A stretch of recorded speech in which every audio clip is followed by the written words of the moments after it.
get ready to run. Oh, We'll set us off live then. Hello, everybody. Welcome to Roundtable 95. We're vastly approaching that 100 number. I'm looking forward to that. Where you get to catch up with the WNG team and find out what we've got planned for the coming week, which is a lot this week. We'll do a quick recap on what went on last week, which was both hilarious, wonderful, and a lot. Thank you all for spending a little bit of your Tuesday evening with us. We really, really appreciate it. If you haven't already, please give some love to the YouTube and the socials. This brings us a huge amount of attention and helps us create large amounts of reach to bring you all the fun toys that we all love. If you want those, yes. links for those can all be found in the README section on Discord. Yes, we do want to spread our reach around the globe. Yes, we do. Oh, yes, we do. It's going to be large and global. It's going to be fantastic. Weekly maintenance will be at 9 AM tomorrow as usual. So let's do this. Let's crack on. General stuff then. So tonight we're going to be talking to potential new moderators. We've already picked two. So well, I guess we're going to be doing these now. So welcome on board Quick. He's been with us for a long time now. He's a cheeky young chappy. Always there to help. So congratulations, Quick. We're in safe hands there. God help us. And welcome to Theo, who's also been pre-approved. Been here a while, has a wealth of knowledge, and is always friendly. Congratulations to you too. I'm going to have to beat you, aren't I, Fred? Come here. Come on. You're going to be like that this evening. Thank you very much. Right, so applications are now closed while we teach our new moderators the ropes. Some may go on to be admins, some may not make it past the trials. But please be nice to them, give them some support and understanding. It's a big thing they're taking on. Some of them are learning, some of them are old hands at moderating. So give them a break. Oh, tonight's going to go wonderful. Remember, moderators do have in-game roles. They're here to greet, be helpful, answer questions, and keep eyes out for those unscrupulous types we all know and love. If you can give me 2 seconds and just fill for a minute, I will go and settle the dog down. Yes, I can fill. Oh, he was doing such a wonderful job there. Let me quickly get up our notes for tonight, because I was still doing that. Hopefully all things go well now. Okay, that works well. Okay, so while you're pulling notes up, so I'm going to hit you with some of those in a minute. First up, Tula has asked me to remind everyone to claim some of the new Trime Vaults at the trading posts. If you've not seen those, they're at the back of most trading posts and clearly labelled, and you can just walk up to them, hit E and claim them. If you've not already, please move over your old one, if you have them, to the new ones, because they will eventually be deleted. So we don't want you to lose your stuff. If you've got Trime Vaults of the old kind on any of the islands, please move them over to the new ones. I mean, where possible, we have moved them ourselves, but there are some tribes which haven't been on the map recently. So when we try and assign the tribe vault, it doesn't work. So, yeah, please move them ASAP. Cool. Secondly, now I don't know whether we want to go over this because I've seen lots and lots of stuff the past few days about this. We've had tons of S Plus updates and patches being released recently. Mm-hmm. We've got maintenance coming tomorrow. So what's going in and what isn't with the S Plus updates? Well, just so everyone's aware of what's happening. There's a big change that happened in Ark a while back for vanilla dedicated storage in the way that items are tracked. Previously, it tracked individual stacks of items. So if you had 10 stacks of 1,000, you'd have 10,000 items. Arc then proceeded to update that, so it just has one large number which it tracks, and it doesn't track how many stacks you have, which is actually a much better way of storing the data. It's like one stack of 10,000 rather than 10 stacks of 1. So the author of S Plus has come back, and he's mainly modding at the weekends, but pushing out emergency patches during the week. He's updated S Plus to support the new system, which will dramatically reduce the size of the save files for Arc, and generally improve performance. And I think it'll have a really big impact on our cluster because we have so many players and so much dedicated storage floating around. So saves will be much faster, game be less laggy, all that kind of stuff. However, there have been a number of issues. Now, I held off on implementing the new system because there is no going back from it once it's live. We have to run a command that then converts all dedicated storage over to the new system. And as far as I can tell, he's now successfully, 4 patches later, squashed all the bugs. And most of the bugs were around pulling resources from the new dedicated storage using the pull system. So, for example, one of them was if you needed polymer, it would only find normal polymer, not organic polymer, and you'd have to pull that manually to do your craft. Or, for example, raw meat. It would mix up the meat types and stuff like that. From reading all the patch notes, this has all been addressed. So what I'm kind of thinking is, tomorrow morning when we bring the servers up after maintenance, we'll bring up our test server first, which I've already configured to use the new system after its next reboot. And we just check the known issues to make sure they're resolved. If they are resolved, we'll roll it out to the whole cluster. So massive improvements all round coming there. Other S Plus stuff that has happened over the last few weeks.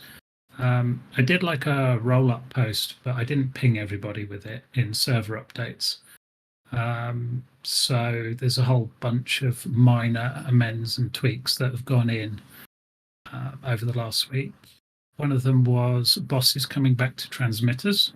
That whole system has been updated to support DLC maps and all vanilla maps and any future maps, and dynamically update itself, so you can do boss summons from S Plus transmitters now. The other major change was propagators. It's in our server rules. We ask you to turn off your propagators from spitting out eggs when you're offline. They don't go into stasis, so once they fill up, they start churning out eggs into the wild. People are like, oh yeah, but if we got a hatchery, they can pick them up too. But when the hatchery fills up, the eggs start piling up on the ground. Then they eventually hatch, and suddenly you've got 100 babies all hatched on the map, and then the server has to clean them up.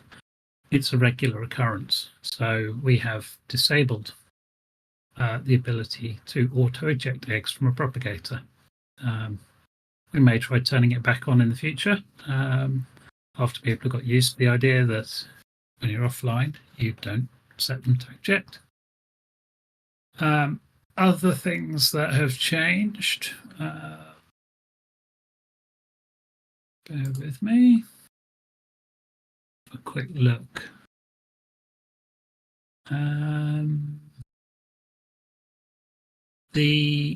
Just to remind everybody, the features of the teleporter and other structures, like changing the teleporter radius and stuff like that, have been locked down to tribe owners only. So randoms can't go to a public teleporter now and change the radius, in theory, and start hoovering up your dinos in your base. So it's now safe, in quotes, to open up access to your teleporters. Just make sure you don't leave anything in range of them.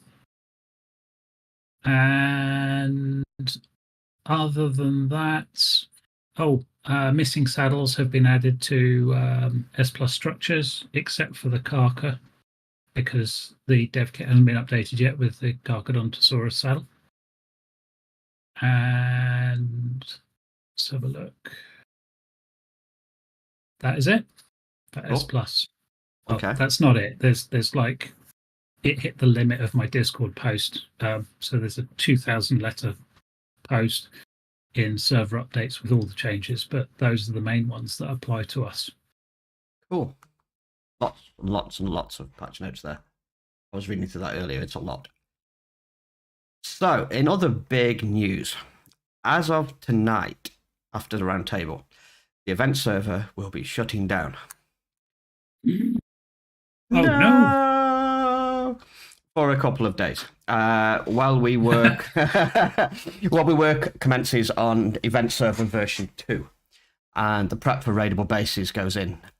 So things that are going to be happening over the next couple of days include moving boss arenas for all creatures there to provide a more natural habitat area for them, and they're much happier, and they'll be less prone, hopefully, to disappearing because they don't like the surroundings. There's going to be a complete overhaul of the teleport system on there, with the addition of some new portals to different areas and a whole new boss and raidable base portal room. So the way this will work is when you land at what is currently the spawning area, you are faced with the entangled vines, and there's a couple of tech gates there. The left one is going to lead to an entirely new area, which is going to be a portal room for all of the different dinosaur bosses. And the right one will eventually lead to another portal room, which is going to be taking you to all the different raidable bases that we've got prepped up. So the first one is going to be deployed over the next couple of days to the live server, tested, and make sure everything works perfectly. And it's going to be a much nicer experience. So again, thank you very much to Tula, who's done some massive updates on the event server, which you'll get to see very soon. It's all looking really cool. We're going to be prepping up, as I said, the first raidable base spawn area. We're going to do some testing with it, make sure it comes in, comes out, and spawns and despawns how it should, that it's not affecting the server in any way. And then if we make changes to stuff we've currently got on dev, we can just plop it on and it's all ready to go. Which brings me on to my next point. We're still waiting for the coding to be done to finalize the raidable base plugin. Palayuri has accepted that. He's working on that. So basically, we're cracking on and getting ready so it can be available as soon as possible for everybody as soon as it's ready. So that's big things for the next couple of days. With the boss arena changes on the event server, though, that will present some more unique challenges and also present some potential bonuses. Yes. It's going to be really cool. The terrain will obviously be changing. Yes. And there are aspects of the terrain that give certain dinos certain advantages over others.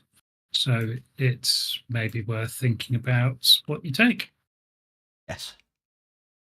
Exactly. Yes. Water, hydration, that sort of thing is going to be in effect. They're going to be moved to their natural environment.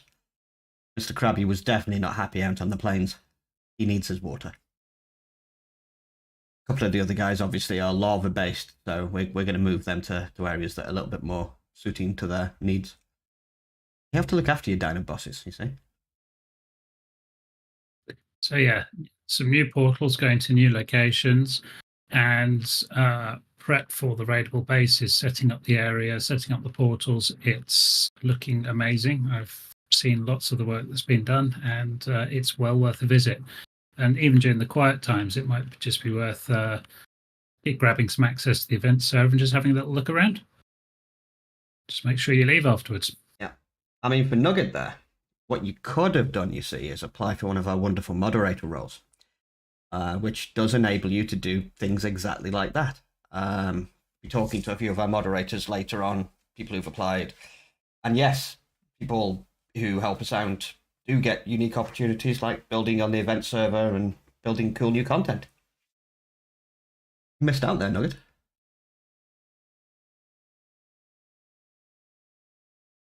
Furiously typing. I have lacking social skills, so I don't know if I can be. I think you'll be fine. I wouldn't worry about it. So just for those of you that may have been thinking about it but didn't apply, obviously we will open up the moderator positions for applications again in the future, but the role itself is mainly about just doing what a lot of you already do, which is talk to people in the community, just be helpful and welcoming, and yeah, it's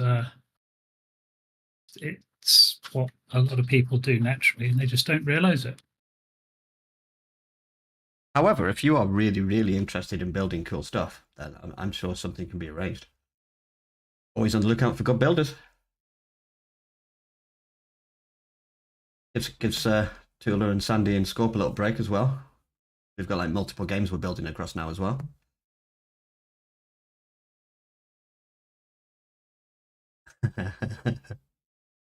You're deeply planting yourself in it, Ducky. That's all I can say. And then our final thing of the night for Arc, I was leaving this till last because obviously DJ's got some prepping to do, is we wanted to unveil the new calculator for dinosaur prices. You want to give people Indeed. a whiz around that? Yeah, sure. You do a bit of a stream. We'll transplant you to the monitor. Yes, Fred, thank you very much. Yeah. Fred says hi.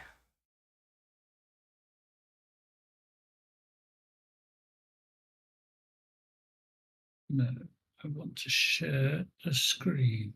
There we go. Applications. Go.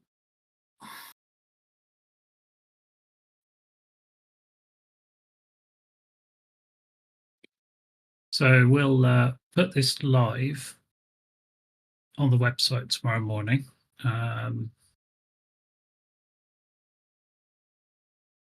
During, after, or around maintenance. It's got this page itself has got two purposes. One allows you to look up dino prices on the shop from the website, and that's fairly easy to do. Just shop prices table here, search the dino you want, so fire wyvern, and you can see the price of the fire wyvern. It's just a basic bit of functionality that people have been asking for ages. That's the price in points or fed shards on the server for a shop bought fire wyvern. Bog standard search box, like whatever you want in there, like Rex, and it will give you all the variations of Rex available from the in-game shop. So Rex, Liquid Rex, Deck Rex, X Rex. Then we've got the sale price calculator. Now this is the other tool that's on here, and it's for players who are selling mutated dinosaurs.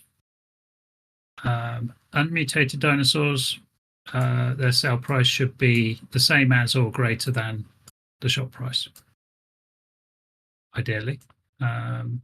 This is when we're talking like perfect aim, do fours. For dinos that you've spent time and worked hard on mutating, same thing applies here. You pick the dino you're selling from the list, so Rex, or sell a Tech Rex, and you'll notice it's immediately pulled in the price from the shop. That's the minimum price. Then you just plug in your stats. So 40, 40, 255 because we love oxygen, 40, 40, 255 because we love speed, and 1. That has now calculated. That's a nice Rex. Yeah. A minimum sale price for a mutated Rex with these stats. That's a minimum sale price. So we want to see people selling at or above that. And I think it's kind of self-explanatory. Prices will vary depending on what you're selling. So if I'm selling something that falls into another bracket, like Parasaur, the price drops significantly because it's just gone from the Parasaur price on the shop. I didn't spell it right, but you get the idea.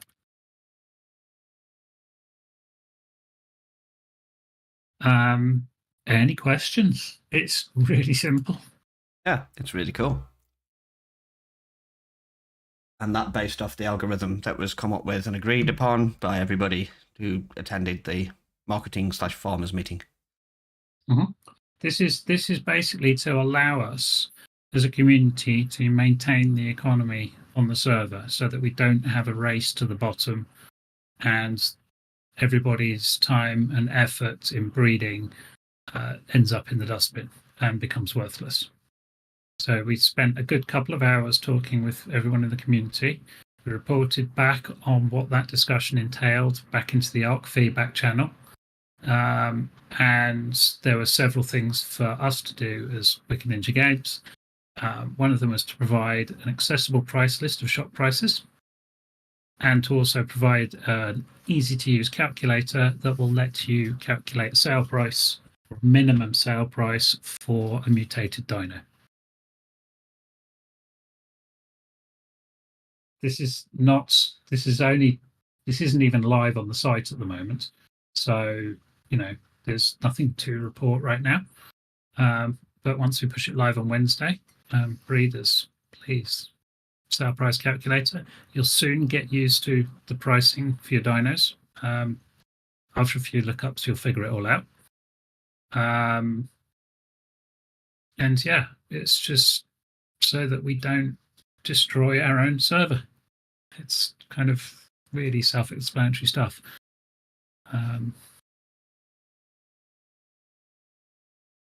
I'm just watching the text chat channel for the roundtable to see if we've got any questions. I have a few tweaks to make to it to improve the readability of the text, which a few people have commented on. Yeah, not a problem. The next bit I'll be working on with regards to buying and selling tames will be some sort of auction functionality that will allow you to put something up for sale or a collection of things up for sale and then have people be able to bid on it. Ideally, what we want to do is drive the value of people's mutated dinos up to improve the economy on the server, give people something to work towards, and actually make it worthwhile putting time and effort into breeding up these perfect tames. What I would like to point out here, though, is for the breeders that put in more effort, they have the opportunity to sell their items cheaper. For example, if I take stats out, the price will start dropping. So if you bred that, for example, 255 speed Parasaur with 0 stats and everything else, you can sell it for 6,000 if you wanted to. Yes, some stats have a slightly different weighting to others. The primary stats, melee, health, and can't remember what else. I'll have to double check, but they're tiered. So from useless to useful to mega useful.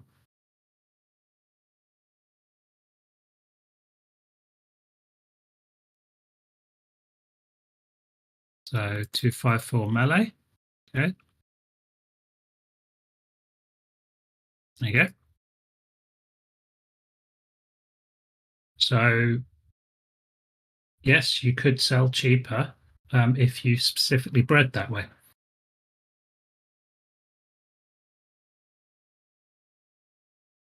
Well, these are just minimums. It's up to you how you price it.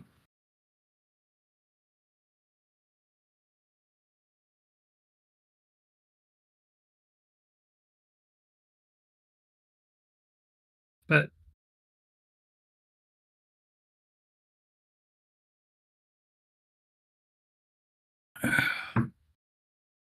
that's the whole point. If we do get another smartass like you know who, then they will be dealt with accordingly straight away. No more tolerance to that at all. We can't. The problem here is it's up to the community to, at the end of the day, to work together to make this work. If people come in and they start wrecking that balance, then they're not good for the community and they'll have to be removed.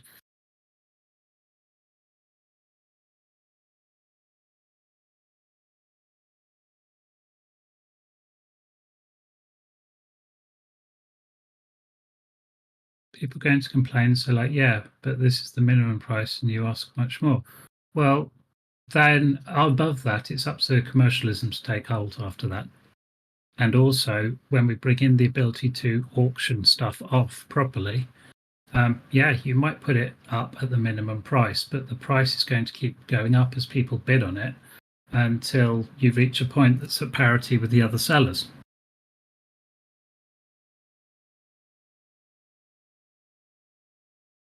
If we need some more ongoing talks and stuff like that, happy to do that again. Everybody conducted themselves really well last time, so we'll work it out. Yeah, completely.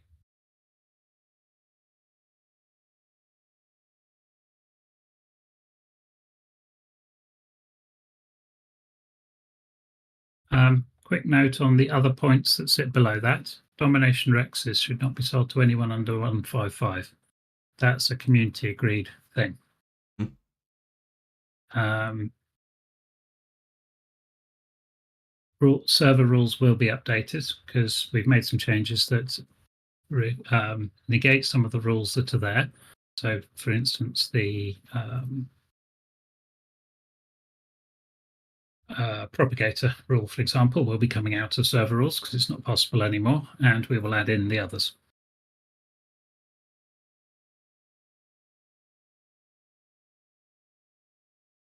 Well, if someone sells a dino at minimum price, why would you pay more somewhere else?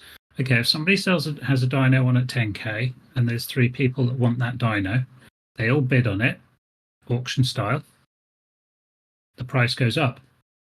At the point the price passes the next seller up, that seller then becomes the cheapest. Check out eBay. It's a good example of how that works. It's the emphasis earlier on a bidding system. It will work. It's worked in several games and it works in real life. So the way an auction house would combat that is by having seller fees or listing fees and limiting sales. Yes, exactly.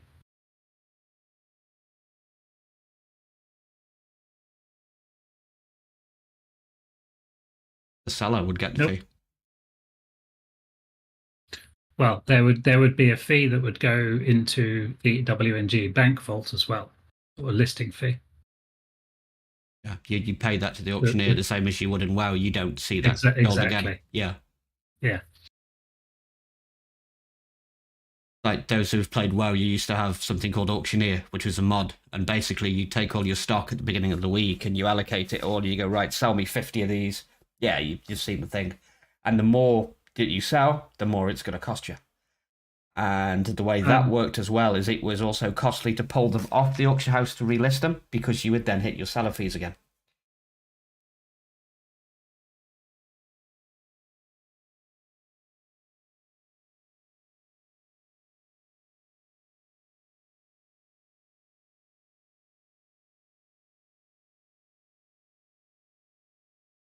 Yeah, the price is basically what we were seeing. The reason why this has come about is people were breeding up dinos and selling them and just driving the price through the floor to the point where you might as well just give them out for free. Where you know, or they were coming out cheaper than the shop, or it was just heading in a very bad direction. So at least with a minimum price in place that is higher plus some more versus the shop, that helps to alleviate that. Then you layer on the auction house piece on top of that, and hopefully you start to stabilize the economy. As for different pricing guidelines for breeding dinos and neuter dinos, there aren't. But if you sell, this boggles me, but if you sell your 255 Rex and it's not neutered, you've just given away your only advantage to somebody. They will just breed it and sell it again cheaper than you. You're creating your own competition. Yeah. You have to realize if you give out a dinosaur that's capable of being bred, somebody is going to breed it and they are going to sell it cheaper. They will breed it. It's given. If they wanted that dino enough to buy it off you and it's breedable, they will then breed it and eventually be selling the same stuff you're selling, if not better.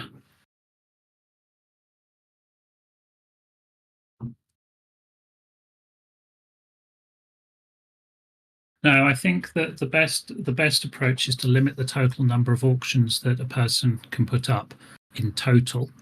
That way, you have to be selective about what you're selling. So one week you might specialize in melee dinos, next week you might specialize in stamina, or the next week you might specialize in saddles.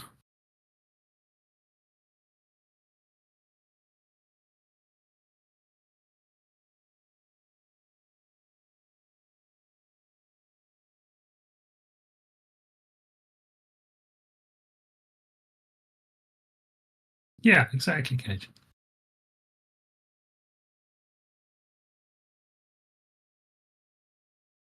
Well, in all honesty, it's either going to be a website, Discord, or in-game auction system, which everybody will be able to see. Personally, I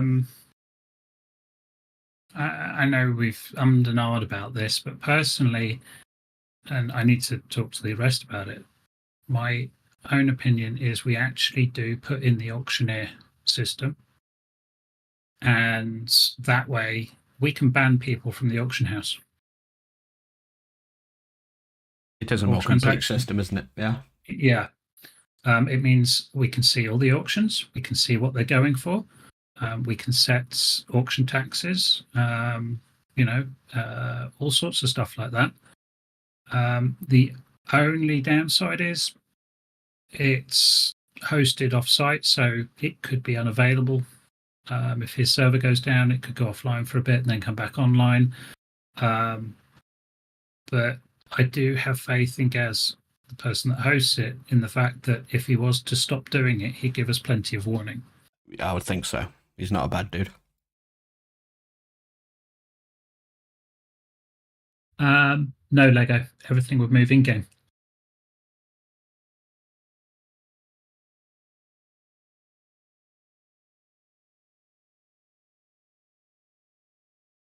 Well, it depends. If we have a Discord auction system, it would be on Discord. If we have it on the website, it's on the website. If we have it in game, it'll be in game. I may also be able to hook into the auction house system in game and display the auctions on the website. I've been tinkering with that. He stores his stuff DB side then, does he? Yep. Nice. And has Okay. hooks into it that we can access. Very cool. Okay. It's not the best idea, but it might be the only solution, Imperator. The problem is there are no good ideas. Well, there are loads of good ideas, but there's no good solutions. There isn't one solution that does it all.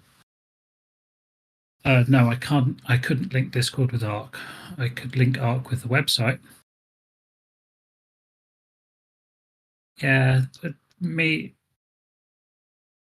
Yeah, I agree, Cara, but we're kind of stuck. There isn't another way around it.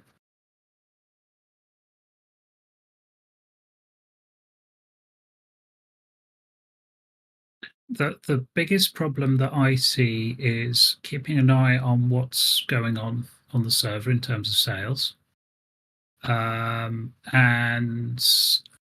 making that the delivery system and the auction kind of binding, if you know what I mean. So we can have an auction system on Discord. That's no problem. I've looked at loads of them. But at the end of the day, there's no way to enforce the sale. Could have an auction system on the website.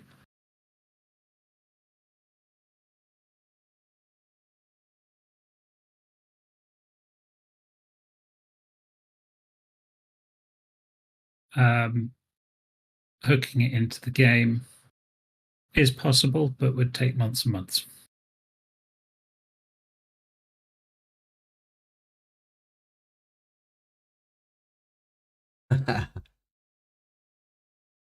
I've just noticed that. Who knows? Hang on, I'll click it and find out. Oh, it converted American time for me. Interesting. New York, to be precise.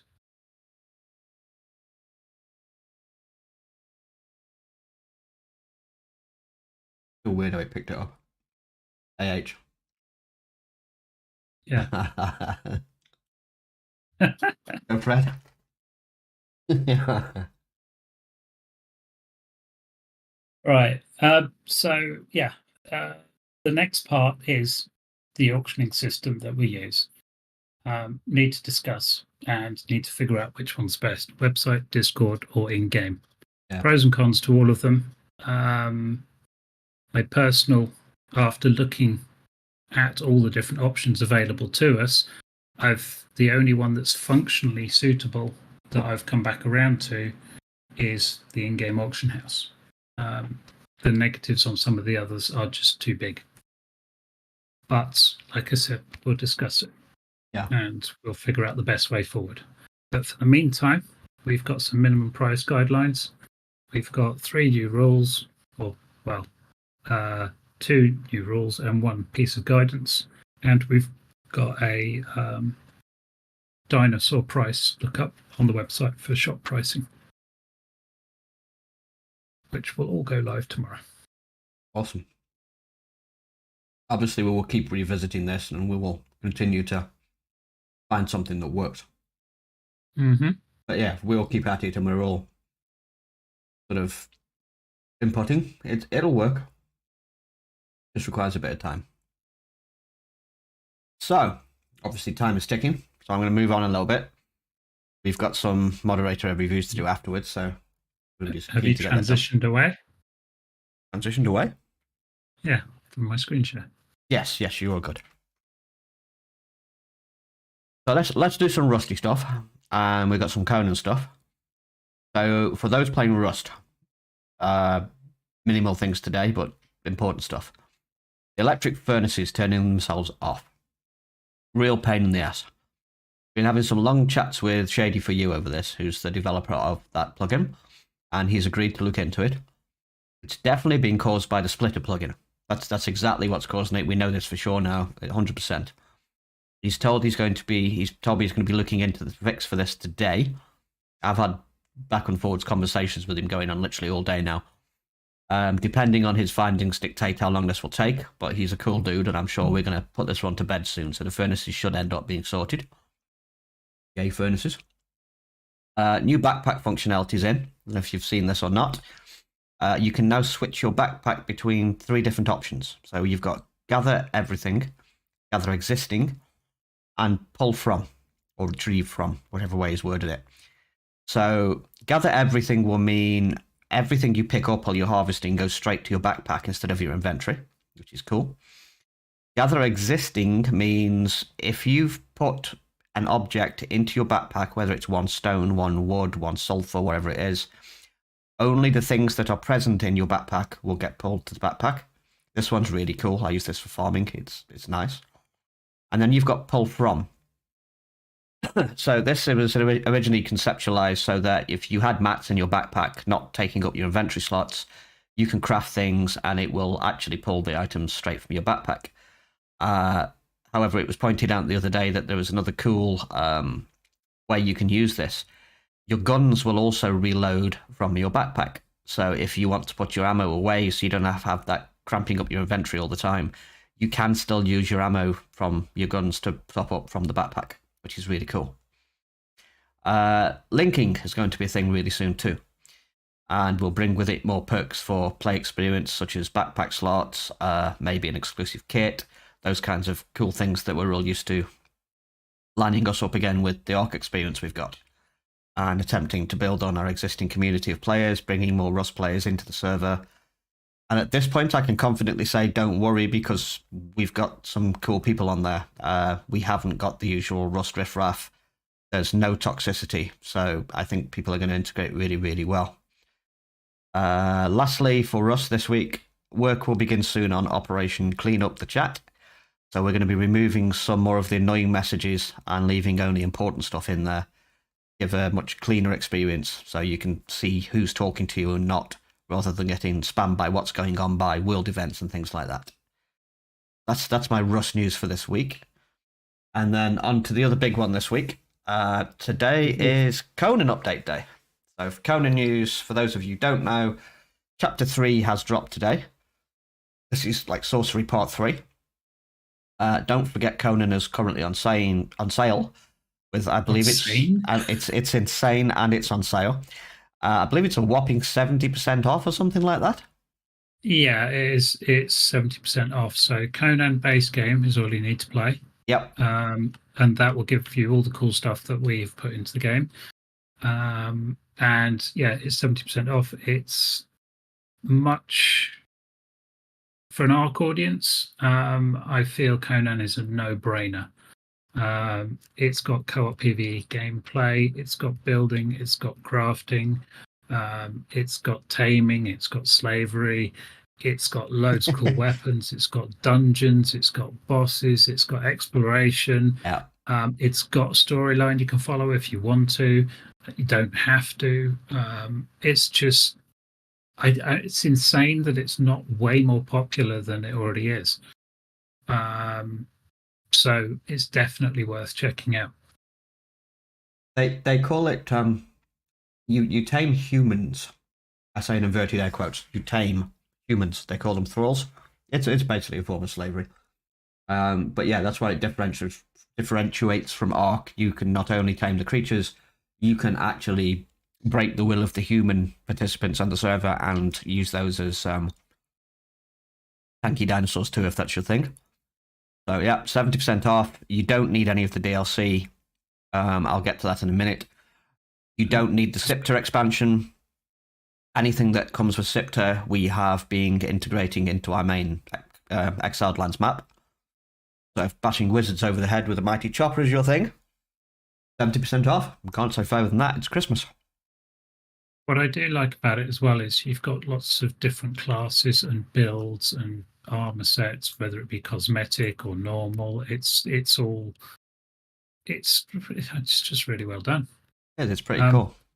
I also have a bit of art news, by the way, but I'll leave it till the end. It's quite a good one as well. I totally forgot to mention it. Okay, we'll come back to that in a minute then. Just an FYI. Okay. So, the other big thing going off with Conan is we've all been talking about the mod list. So, I had got written down here, work on the mod list is complete. That's not entirely true. Nice. So, thanks for your patience. We've been working on this all day long, myself and Tula. I was also going to say these will go live tomorrow at downtime.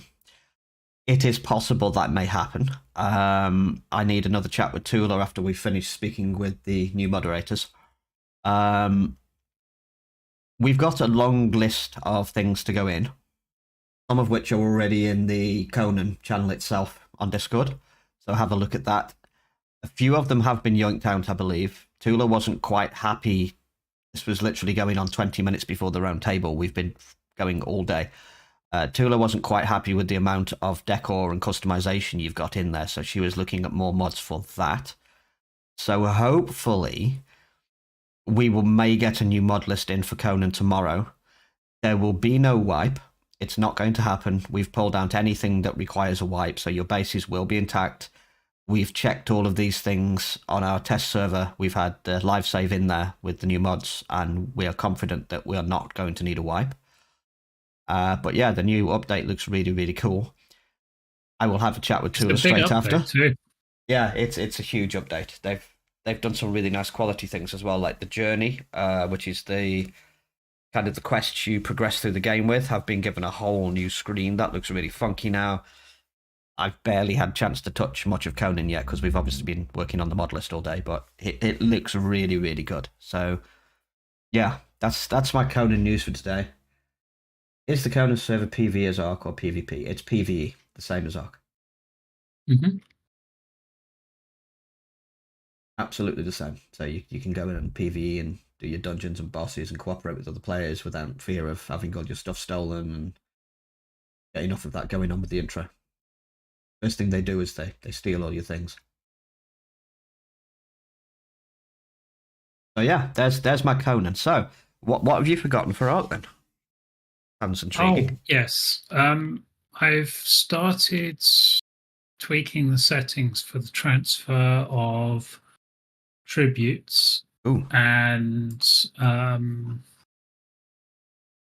the transfer of artifacts.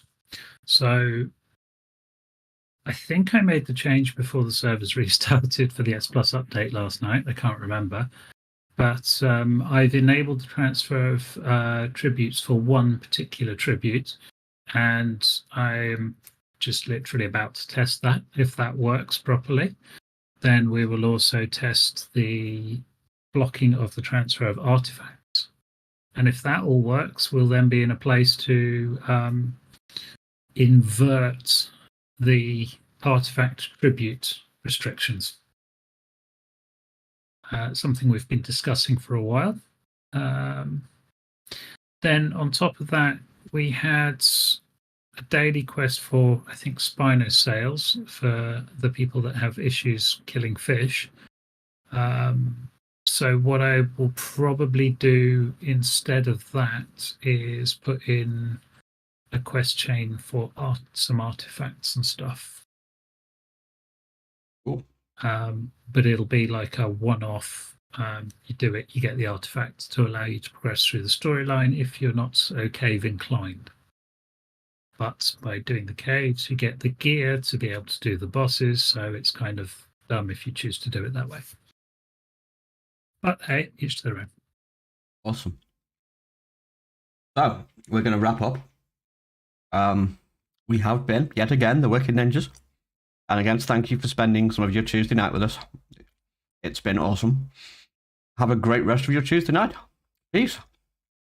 Goodbye. For those of you who are waiting to be spoken to about moderator roles, just as the last thing, please grab a channel on voice. We will join you or drag you to somewhere else as soon as we possibly can. I think we need to grab a quick coffee. I need to shut the stream down. So yeah, if you're waiting, grab a channel, chill, and we will be with you very, very shortly. And good night.